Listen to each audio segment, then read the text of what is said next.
Assalamualaikum warahmatullahi wabarakatuh. Halo, kali ini kelompok saya akan mempresentasikan poster tentang bab 4, latar belakang munculnya nasionalisme Indonesia. Sebelum kita mulai, kelompok saya akan memperkenalkan diri. Assalamualaikum warahmatullahi wabarakatuh. Nama saya Abdul Hafiz Ramadan dari kelas 8F, absen nomor 1. Saya Eka Ramandias dari kelas 8F, absen 21. Saya Zaki Hilmi, absen 16 dari kelas 8F. Saya Ali Biasega, kelas 8F, absen 6. Saya Farisi Arkanabian, absen 19 dari kelas 8F. Latar belakang munculnya nasionalisme di Indonesia adalah karena pengaruh dari dalam bangsa Indonesia sendiri yang telah merasa tertindas dan tersakiti oleh bangsa asing yang menjajah Indonesia. Bangsa Indonesia yang melihat zaman terdahulunya telah ada beberapa kerajaan seperti Majapahit dan Sriwijaya yang sangat megah dan bisa berkuasa atas hampir seluruh wilayah Indonesia, sedangkan sekarang wilayah Indonesia malah dipersempit oleh bangsa asing.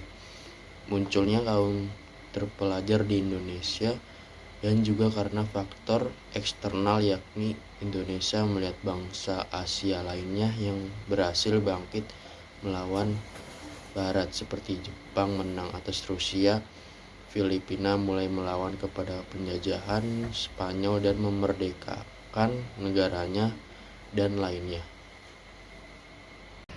Latar belakang munculnya nasionalisme Indonesia. Yang pertama, irigasi, transmigrasi, dan pendidikan.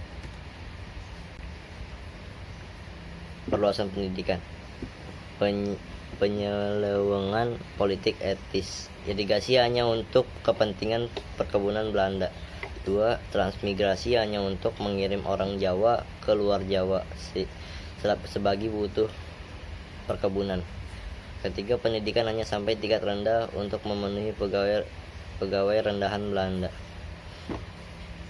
Pendidikan tinggi hanya untuk orang Belanda dan sebagian anak pejabat.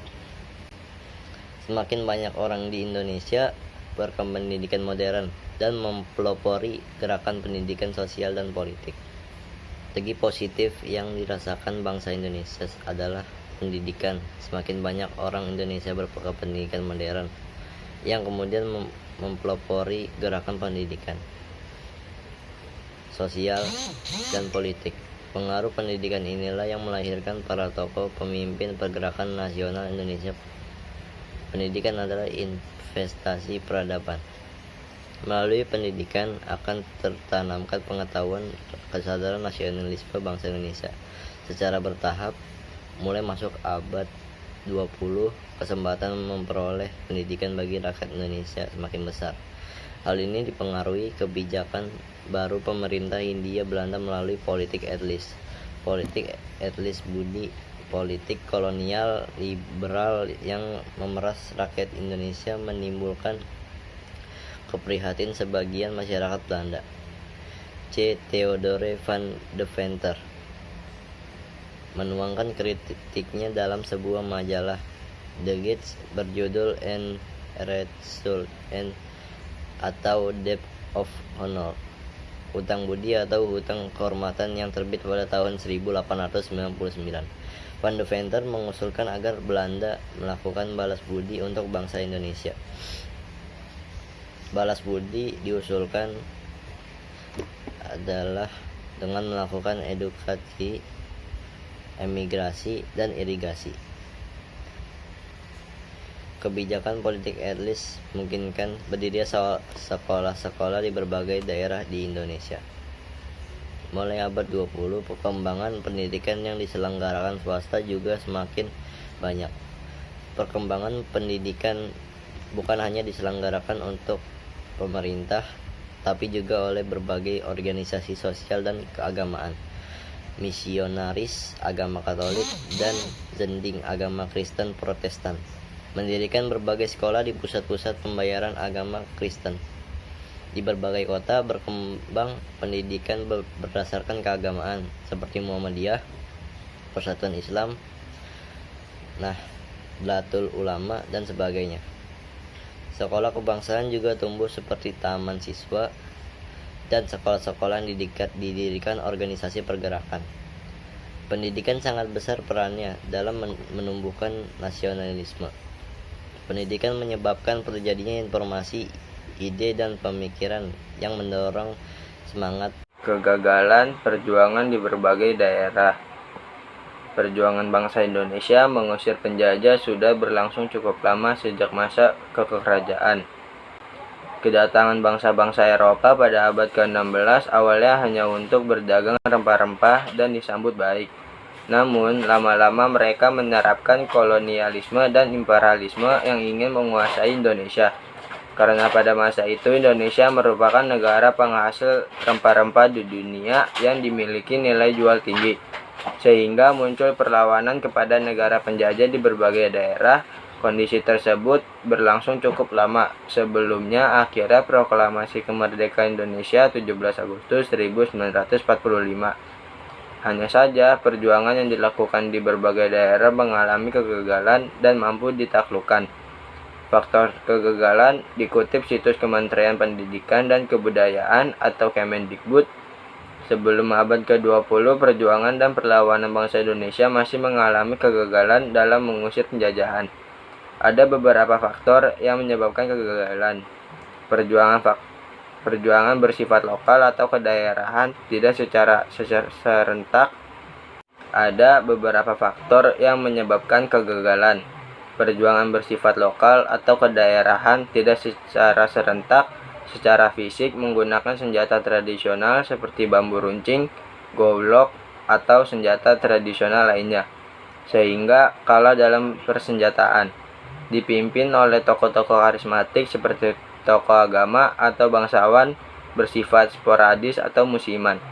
Efektifnya, politik adu domba atau divide et impera. Perlawanan tersebut tidak menampakkan hasilnya, bahkan selalu gagal dan dapat diberantas oleh penjajah.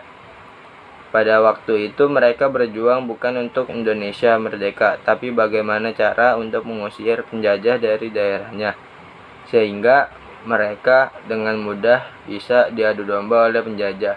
Korban pun banyak berjatuh di pihak Indonesia. Menjelang akhir abad ke-19, kehidupan rakyat Indonesia tidak membaik. Sistem tanah paksa masih terus berjalan dan rakyat semakin menderita. 3. Rasa senasib sepenanggungan. Penderitaan rakyat karena penjajahan Belanda. Perasaan kebersamaan rakyat sebagai bangsa yang terjajah. Tekad kebersamaan pergerakan kebangsaan. 4. Perkembangan organisasi etnis, kedaerahan, dan keagamaan. Organisasi etnis. 1. Sarekat Pasundan. Sarekat Pasundan adalah organisasi budaya Sunda yang diketuai oleh Didi Tumutzi. Organisasi ini berdiri pada tanggal 20 Juli 1913 saat diadakannya rapat pendirian perkumpulan di Rumah Ardi Winata di Gang Paseban, Salemba, Jakarta. Sarekat Pasundan ini sering disebut sebagai Budi Utomo versi Sunda. 4. Perkembangan organisasi etnis, kedaerahan, dan keagamaan. Organisasi etnis. 1. Sarekat Pasundan. Sarekat Pasundan adalah organisasi budaya Sunda yang diketuai oleh Didi Tumutzi. Organisasi ini berdiri pada tanggal 20 Juli 1913 saat diadakannya rapat pendirian perkumpulan di Rumah Ardi Winata. 2. Perkumpulan Kaum Betawi. Pemuda Kaum Betawi adalah organisasi kepemudaan untuk para pemuda Betawi yang didirikan pada tahun 1927. Organisasi ini diketuai oleh Muhammad Tabrani. Tokoh lain yang terlibat yakni Muhammad Rojani Suud. Organisasi kedaerahan. Jong Java adalah suatu organisasi kepemudaan yang didirikan oleh Satiman Wirjo Sanjojo di Gedung Stovia pada tanggal 7 Maret 1916 dengan nama awal Trikoro Darmo. Perkumpulan pemuda ini didirikannya karena banyak pemuda yang menganggap bahwa Budi Utomo dianggap sebagai organisasi elit. Jong Sumatera Nenbon. Jong Sumatera Nenbon adalah perkumpulan yang bertujuan untuk mempererat hubungan di antara murid-murid yang berasal dari Sumatera, mendidik pemuda Sumatera untuk menjadi pemimpin bangsa serta mempelajari dan mengembangkan budaya Sumatera. Perkumpulan ini didirikan pada tanggal 9 Desember 1917 di Jakarta. Organisasi keagamaan. Muhammadiyah.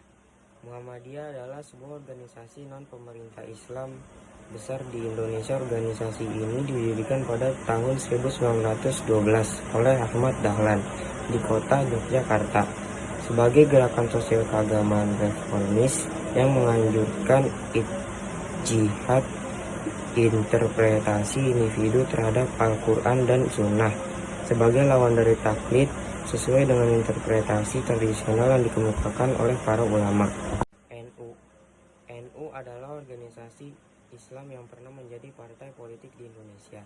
NU memiliki anggota berkisar dari 40 juta di tahun 2013 hingga lebih dari 108 juta di tahun 2019 yang menjadikannya sebagai organisasi Islam terbesar di dunia.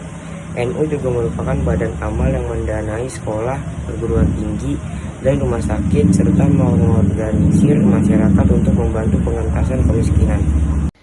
Berkembangnya berbagai paham baru. Paham-paham baru seperti nasionalisme, liberalisme, sosialisme, dan demokrasi menjadi salah satu pendorong pergerakan nasional Indonesia.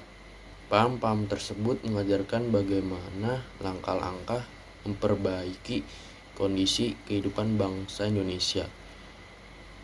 Berbagai paham tersebut memengaruhi berbagai organisasi pergerakan nasional Indonesia. Berbagai peristiwa dan pengaruh dari luar negeri. Berbagai peristiwa di luar negeri yang turut menjadi pendorong pergerakan kebangsaan Indonesia adalah sebagai berikut. 1. Kemenangan Jepang atas Rusia pada tahun 1905. Pada tahun 1904 sampai 1905 terjadi peperangan Jepang melawan Rusia. Rusia adalah bangsa Eropa, sedangkan Jepang adalah bangsa Asia.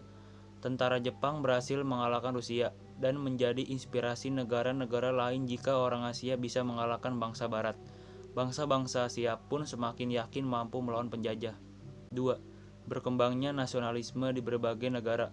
Pada abad 20, negara-negara terjajah di Asia dan Afrika menunjukkan perjuangan pergerakan kebangsaan.